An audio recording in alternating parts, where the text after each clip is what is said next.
Boundaries is such a hot topic these days, but it's really so much easier said than done to establish boundaries and maintain boundaries. So how do they work?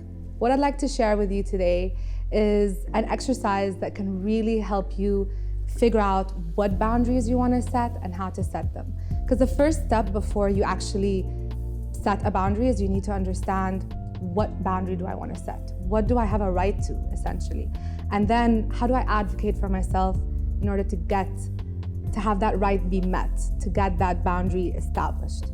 So the first step we're going to talk about is, let me figure out what my rights are. What do I have a right to? And that's through an exercise called the Personal Bill of Rights. So we've all kind of heard of like a Bill of Rights, where a country or a large organization has a Bill of Rights. What we want to do is kind of shrink that down and think about our own personal Bill of Rights. What do I, as an individual, have the right to? And sometimes they can be something quite simple that we would all agree that we have the right to, but when you write it down, when you put it on paper, you realize, I don't think that I actually believe I have the right to this, or this right isn't really met for me.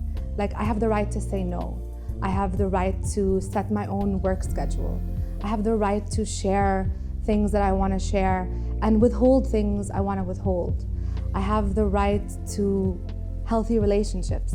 I have the right to make mistakes. I have the right to feel joy, feel anger, to express anger in a way that doesn't impact others. So through this exercise, what you're going to do is actually take a pen and paper, sit down, and at the top write, I have the right to. And then put down all of the things that you feel that you have the right to. You can think about some of the examples that I just gave too and add to them or change them in any way that makes sense to you.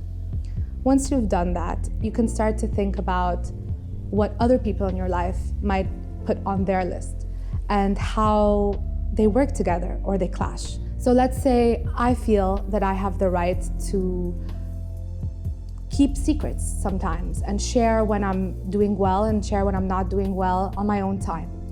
Whereas my mom, for example, or someone who I love, or a spouse or a family member, might feel that they have the right to know how I'm doing. They have the right to know that someone that they're so close to have the right to know if they're okay. And so now our rights are kind of clashing. And that's normal, that happens all the time. But when we kind of recognize that this is their right and this is what they feel that they have the right to, and this is what I feel I have the right to, I can start to put up a boundary and say, I realize that you need to know how I'm doing and you feel like that's something that's important to you, but I'm not ready to share right now. I would like for you to respect that.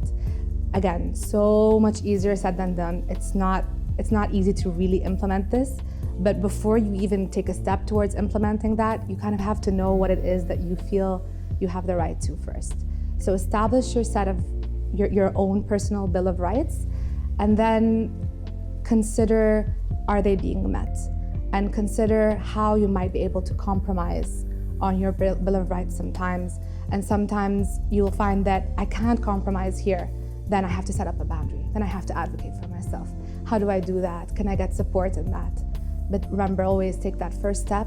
Start with your personal Bill of Rights.